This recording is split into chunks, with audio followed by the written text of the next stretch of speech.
Assalamualaikum warahmatullahi wabarakatuh. Saya Winda Pajidanti. Di sini saya akan menjelaskan pendekatan intervensi, jenis intervensi dalam pengembangan organisasi.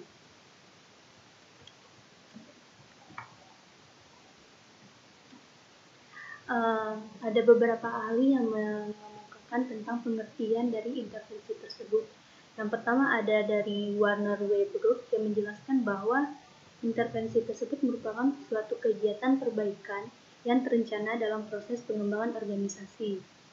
Selanjutnya, Mukijat juga menjelaskan bahwa intervensi tersebut merupakan suatu serangkaian kegiatan pragmatik yang terencana dan di dalamnya klien dan konsultan mengambil bagian selama berjalannya program pengembangan organisasi tersebut. Nah, dari kegiatan tersebut bertujuan untuk menata kembali apa yang harus diperbaiki sehingga tujuan dari organisasi tersebut tercapai. Nah, yang selanjutnya ada juga ahli yang menyebutkan, yaitu Arjis, yang menjelaskan bahwa intervensi tersebut merupakan kegiatan yang mencoba masuk ke dalam suatu sistem tata hubungan yang sedang berjalan hadir berada di antara orang-orang, kelompok, maupun objek dengan tujuan untuk membantu mereka. Nah, dapat disimpulkan bahwa intervensi tersebut dimaksudkan untuk menetapkan cara-cara apakah yang patut digunakan untuk merencanakan perbaikan berdasarkan masalah yang ditemukan dalam proses diagnosis dan pemberian umpan balik.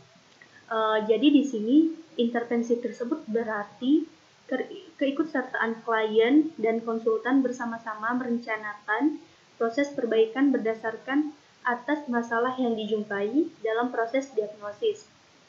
Kegiatan-kegiatan tersebut dimaksudkan dalam rangka menata kembali perbaikan terhadap fungsi organisasi dengan memberikan kesempatan kepada anggota untuk bekerja sama dalam tim untuk mengelola suatu tim tersebut agar sesuai dengan tujuan yang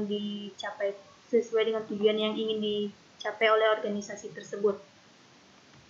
Nah, intervensi dapat dikatakan efektif apabila terdapat informasi yang benar dan bermanfaat, kebebasan memilih, dan keterikatan di dalam. Nah, yang pertama informasi benar dan bermanfaat. Adapun maksud dari informasi yang benar adalah informasi yang nyata terjadi di dalam organisasi, bukan hasil dari karangan klien ataupun konsultan. Lalu yang kedua, adapun intervensi yang efektif yaitu kebebasan memilih. Kebebasan memilih yaitu mempunyai kewenangan membuat keputusan terletak di tangannya klien. Dan yang terakhir, keterikatan di dalam. Keterikatan di dalam adalah bahwa klien mempunyai tanggung jawab untuk tetap terikat pada pelaksanaan dari rencana ataupun keputusan yang telah dibuat. Adapun klasifikasi intervensi berdasarkan target ataupun sasaran. Ada dua intervensi berdasarkan target dan sasaran. Yang pertama, intervensi proses manusia.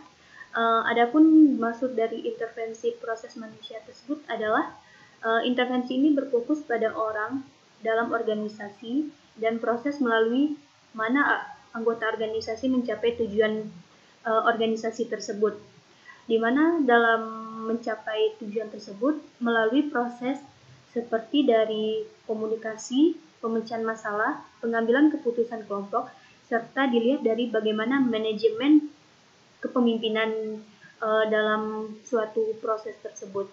Lalu yang kedua ada intervensi manajemen sumber daya manusia. Intervensi manajemen sumber daya manusia tersebut di sini mereka meletakkan fokusnya pada intervensi yang digunakan untuk mengembangkan, mengintegrasikan, dan mendukung manusia atau orang di dalam organisasi tersebut. Selanjutnya kita membahas tentang intervensi manajemen sumber daya manusia. Di sini ada fokus dari dua metode perubahan yang ingin dicapai dalam intervensi manajemen sumber daya manusia. Yang pertama adalah perencanaan dan pengembangan karir, serta yang kedua manajemen stres. Nah, kita akan membahas tentang perencanaan dan pengembangan karir. Adapun maksud dari perencanaan dan pengembangan karir tersebut, di sini intervensi bertujuan untuk membantu orang memilih organisasi dan jenjang karir dalam mencapai tujuan karir. Hal ini biasanya berfokus pada manajer dan staf profesional dan dilihat seberapa jauh dari peningkatan kualitas hidup mereka yang bekerja. Lalu yang kedua, manajemen stres. Dari metode perubahan yang ingin dicapai intervensi manajemen sumber daya manusia yaitu manajemen stres. Maksudnya, program perubahan ini bertujuan untuk membantu anggota organisasi mengatasi konsekuensi gangguan stres di tempat kerja. Ini membantu manajer mengurangi sumber spesifik stres seperti konflik peran, ambiguitas peran, sehingga menyediakan metode untuk mengurangi gejala stres seperti hipertensi dan kecemasan. Baik, itulah materi dari saya tentang pengertian intervensi serta klasifikasi intervensi dalam pengembangan organisasi. Apabila ada kesalahan, saya mohon maaf. Saya tutup dengan wassalamualaikum warahmatullahi wabarakatuh.